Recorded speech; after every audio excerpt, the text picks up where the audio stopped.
Je me suis beaucoup posé la question de pourquoi les jeunes trentenaires, pourquoi ils partent, et pourquoi ces Occidentaux quittent finalement un contexte, on va dire, quand même économique et sociétal assez stable pour aller s'installer dans des endroits abracadabrants. Je trouvais ça très fascinant, quoi, une espèce de nouveau nomadisme ou néo-nomadisme, je ne sais pas comment on peut appeler ça, de gens qui ont envie d'aller voir ailleurs ce qui s'y passe et qui sont assez convaincus que ailleurs c'est mieux.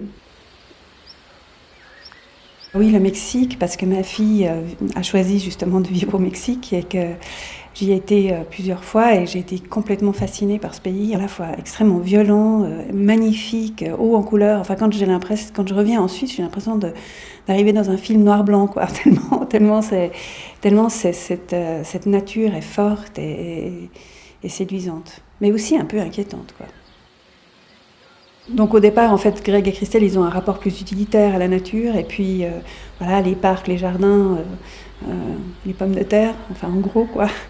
Et puis ils vont se faire initier en fait par un Indien à des rites chamaniques qui va leur donner une approche plus fusionnelle, plus magique aussi à la nature. Donc c'était aussi ça que j'avais envie de transmettre ou de transposer dans le livre.